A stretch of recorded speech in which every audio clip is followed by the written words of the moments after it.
Bonjour les audacieux et bienvenue dans Expertise, votre émission pour créer, gérer et développer votre petite entreprise.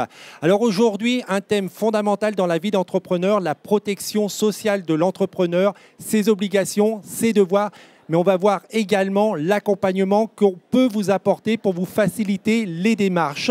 Et tout cela en compagnie de Valentin Couble, qui est directeur recouvrement à l'URSSAF Île-de-France. Bonjour Valentin.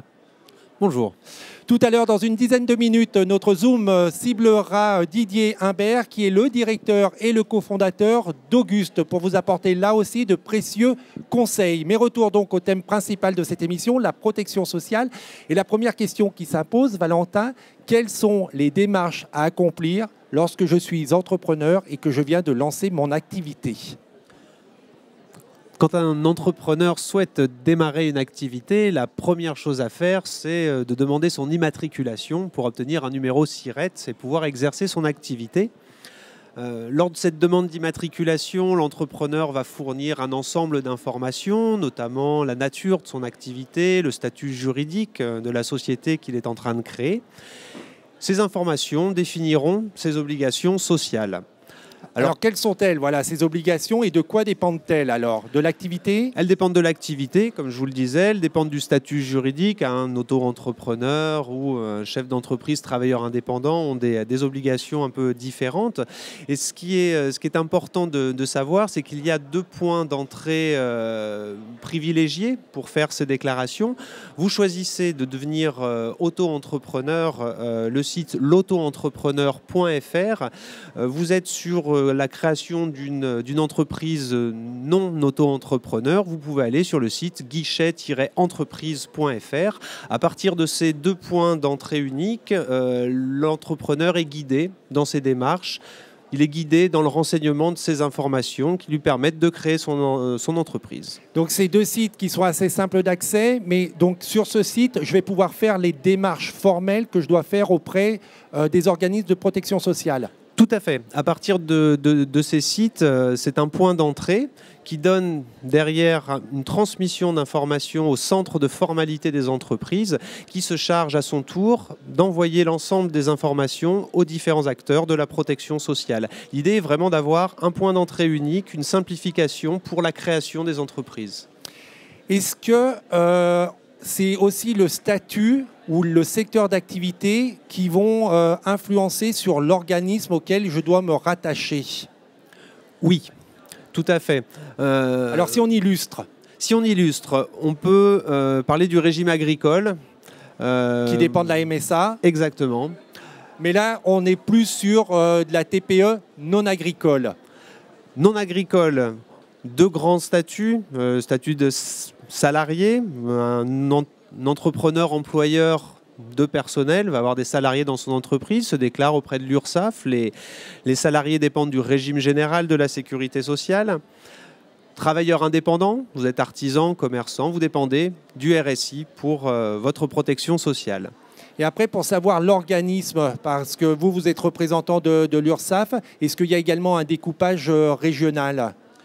Alors, les URSSAF sont organisés de façon régionale, selon l'ancien découpage administratif, 22 URSSAF régionales en France. Côté RSI, il y a également un découpage régional.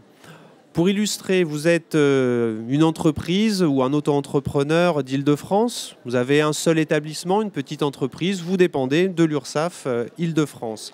Vous avez une entreprise qui grossit, ça on le souhaite à tous les entrepreneurs. L'activité se développe.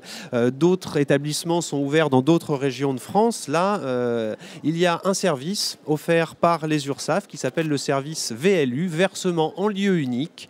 L'entrepreneur fait cette demande de bénéficier du système de versement en lieu unique sur le site de l'URSSAF et ça lui permet pour l'ensemble de ses établissements de concentrer ses relations, ses déclarations sociales vers une seule URSSAF.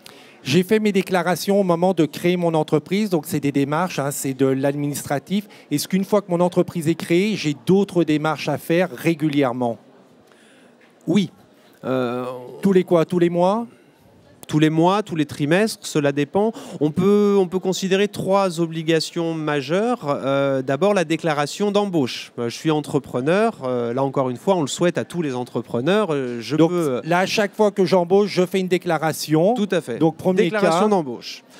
Ensuite, de façon mensuelle ou trimestrielle, selon le choix de l'entrepreneur, je déclare mes cotisations sociales. Enfin, je déclare les salaires versés. Je déclare mes revenus qui vont permettre de calculer les cotisations sociales que je dois payer. Et de la même façon, à un rythme trimestriel ou mensuel, l'entrepreneur est tenu de payer ses cotisations sociales. Et vous vouliez évoquer un 3e cas, me semble-t-il. Il y avait déclaration d'embauche, il y a tous les mois ou tous les trimestres. Est-ce qu'il y a une autre déclaration à faire régulière? La déclaration et le paiement. Donc, déclaration d'embauche, déclaration d'activité et paiement des cotisations sociales.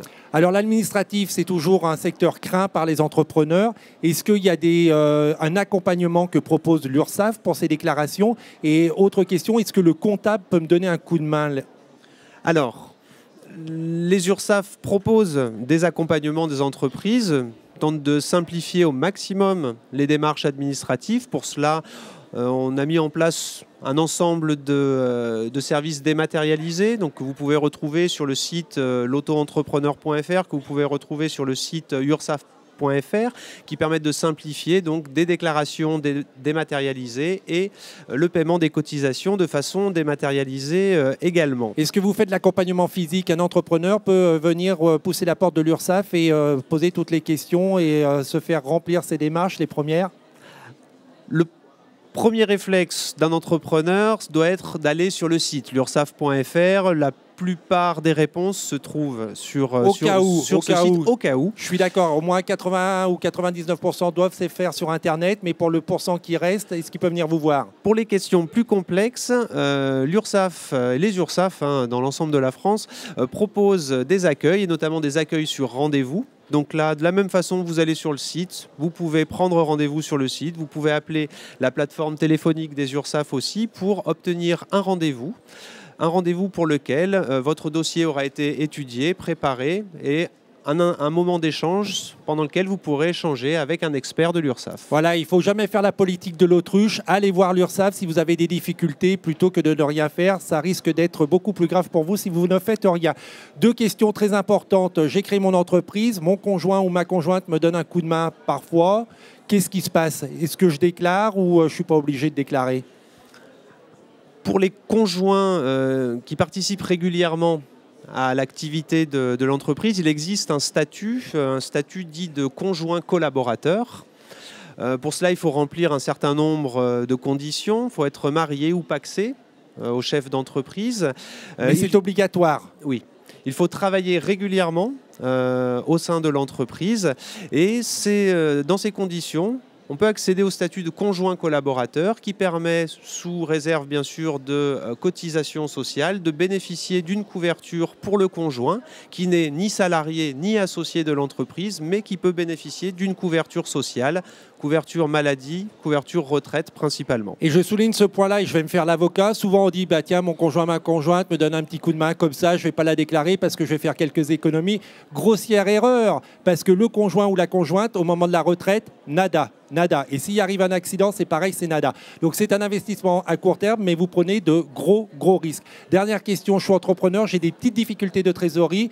Je ne peux pas payer mes cotisations sociales. Qu'est-ce que je peux faire?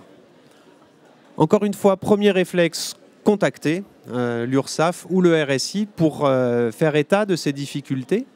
Les URSSAF développent un ensemble d'outils d'accompagnement aux entreprises en difficulté. On peut notamment octroyer des délais de paiement. Donc là aussi, pas la politique de l'autruche. Allez voir l'URSSAF, vous pourrez avoir un délai de paiement, retarder un peu le paiement plutôt que de se trouver le couteau sous la gorge. Valentin, merci beaucoup pour ces précisions. Merci à vous. Je vous propose de rester sur le plateau, le temps d'accueillir Didier Imbert, qui est donc le cofondateur d'Auguste et qui lui aussi va nous prodiguer de précieux conseils.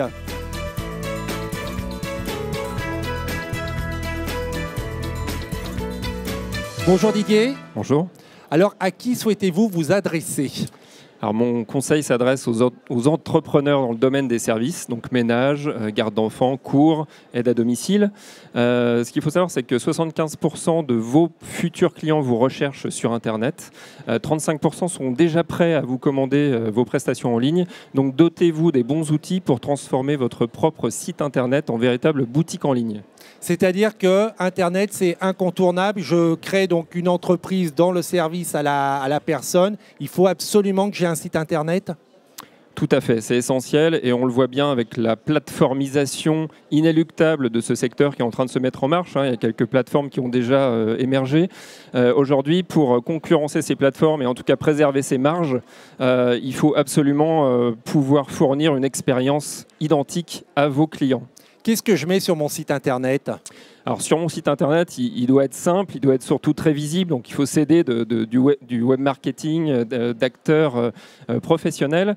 Simplement, ce qu'il faut, c'est un bouton « Je réserve »,« Je commande »,« Ma babysitter », etc. Donc un élément qui va permettre d'attirer le client sur votre boutique. En fait, il y a deux choses. Il y a à la fois une vitrine, mais très simple, et après, il faut vraiment que l'internaute passe à l'acte de consommation et d'achat avec ce petit bouton « Je réserve » ou « Je commande ». C'est ça, exactement. On va chercher, en fait, non seulement à attirer les visiteurs sur mon site Internet, mais également à les transformer en véritables clients et donc de les faire rentrer dans ma boutique comme ils pourraient rentrer physiquement dans mon agence. Est-ce que je fais moi-même mon site Internet ou alors est-ce que je fais appel à des agences web et des prestataires spécialisés ? Aujourd'hui, c'est inutile, enfin, à part ceux qui se débrouillent vraiment bien, mais c'est assez rare. Il vaut mieux effectivement faire appel à une agence. On a aujourd'hui des sites Internet à partir de 500 €, donc ça vaut vraiment pas le coup de s'embêter. Et après, sur le site Internet, est-ce qu'il faut que j'y consacre régulièrement du temps ? Est-ce que je dois le rénover tous les ans, tous les 2 ans, ou une fois qu'il est fait, je suis peinard ? Alors oui, il faut le faire vivre. Idéalement, effectivement, avoir un blog pour publier de l'actu, etc. Ce qui est important, c'est vraiment de faire appel à un spécialiste qui va vous aider à le référencer, qui va animer vos réseaux sociaux également pour générer du trafic sur votre site. Ça, c'est extrêmement important. Je pense qu'on peut le répéter, c'est bien d'avoir un joli site, mais sans un référencement par des professionnels, il a peu de chances d'être vu, il a peu de chances d'être consulté, et donc vous avez peu de chances de faire du chiffre d'affaires. Les médias sociaux, je suppose aussi qu'il faut être présent. Et combien de temps il faut y passer par jour ? Alors là, ça va dépendre évidemment de chacun, mais effectivement, les réseaux sociaux sont utilisés énormément de plus en plus, donc il faut y consacrer du temps. Surtout, ce qui est important, c'est d'être régulier. C'est pas forcément de publier un post par minute, par heure, etc., mais c'est d'être régulier. Donc voilà, quelques posts, en tout cas par semaine ou par mois, peuvent suffire s'ils sont intéressants, si le contenu est intéressant. Voilà.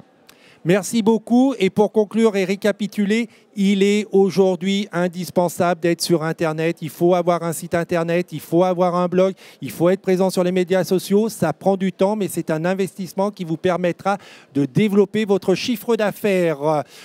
Vous pouvez retrouver tous ces bons conseils et l'émission Expertise sur Salon SME TV, la chaîne YouTube de Salon SME ou sur demain.fr. On se retrouve très prochainement pour une nouvelle émission Expertise, l'émission pour vous aider à créer, gérer ou développer votre petite entreprise. Salut à tous les audacieux.